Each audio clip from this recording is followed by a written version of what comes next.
আসসালামু আলাইকুম বন্ধুরা, আলো সফটের গ্রাহক ও দর্শকদের নতুন একটি ভিডিওতে স্বাগতম।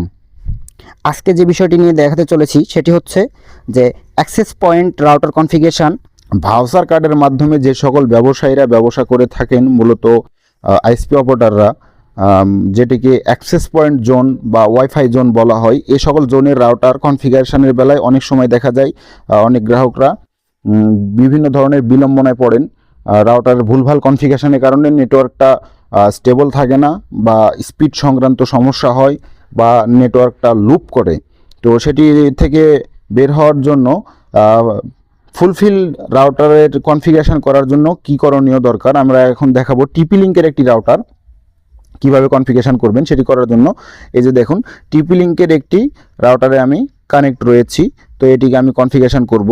এটি করার জন্য আমি আমার মোবাইল থেকে ক্রোম ব্রাউজারে গেলাম এবং এইখানে দেখেন যে একটা আইপি ডায়াল করতে হবে 192.168.0.1। তো এইটা দেওয়ার পরবর্তীতে আমার এখানে কিন্তু একটা লগইন পেজ চলে আসছে। তো এইখানে প্রবেশ করার জন্য আমি আমার ইচ্ছা মতন একটি পাসওয়ার্ড সেট আপ করলাম। আপনি আপনার মতন একটি দিয়ে ট্রাই করবেন, তবে পাসওয়ার্ড স্ট্রং দিলেও ভালো, না দিলেও সমস্যা নেই, যে ইচ্ছে দিতে পারেন। তো এখানে কুইক সেটআপ থেকে মূলত কনফিগারেশন করব। তো এখানে আমি নেক্সট অপশনে ক্লিক করলাম। দেন এইখানে আমাদের মূল কাজ, এইখানে হচ্ছে অপারেশন মোড আমাদের সিলেকশন করতে হবে। যেহেতু আমরা ভাউচার কার্ড বা অ্যাক্সেস পয়েন্টের জন্য কনফিগারেশন করতেছি, সেটি করার জন্য অ্যাক্সেস পয়েন্ট নামক অপশনটি চুজ করতে হবে। দেন পুনরায় নেক্সট বাটনে ক্লিক করতে হবে। আচ্ছা, আপনার জোনের নাম কি দেওয়া রয়েছে সেটি দিয়ে আপনি আপনার মতন কাস্টমাইজ করে নেবেন। আমি আমার মতন ওয়াইফাই হাট নামক এসএসআইডি বা নাম দিয়ে কনফিগারেশন করব। যেহেতু এটা পাবলিক রাউটার, সেই ক্ষেত্রে এসএসআইডি ডিজেবল করে দিব। দেন নেক্সট, সবচাইতে উল্লেখযোগ্য বিষয় হচ্ছে এখানে যে বাই ডিফল্ট এখানে স্মার্ট আইপি ডিএইচসিপি এই অপশনটা থাকে সিলেকশন করা। তো আমরা করি কি, এইখানে নেক্সট অপশন করে ক্লিক করে চলে যাই। কিন্তু এইখানে একটা জিনিস লক্ষ্য করে দেখুন যে ডিএইচসিপি সার্ভার কিন্তু অ্যানেবেল থাকতেছে।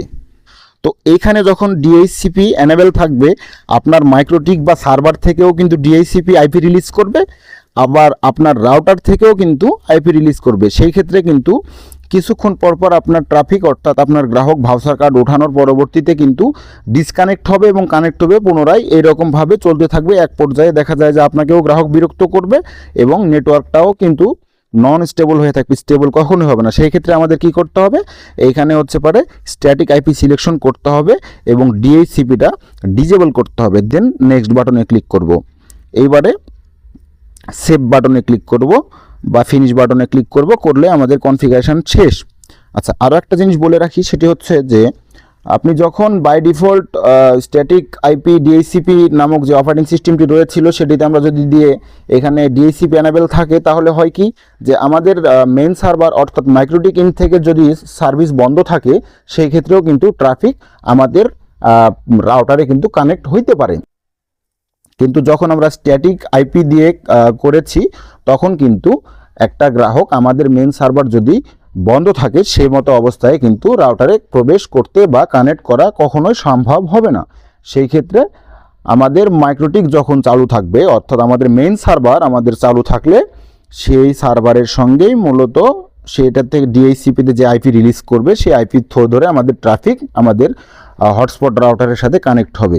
তো এই যে দেখুন, আমি চাইলেও কিন্তু এই রাউটারের সঙ্গে কানেক্ট হতে পারছি না। তো আশা করি ভিডিওটি ভালো লাগবে, আর ভালো লাগলে অবশ্যই ভিডিওটি দেখে লাইক, কমেন্ট, শেয়ার করবেন। চ্যানেলটি অবশ্যই সাবস্ক্রাইব করবেন। দেখা হচ্ছে নতুন পরবর্তী কোনো একটি ভিডিও নিয়ে। ধন্যবাদ। সে পর্যন্ত সবাই ভালো থাকুন। আসসালামু আলাইকুম।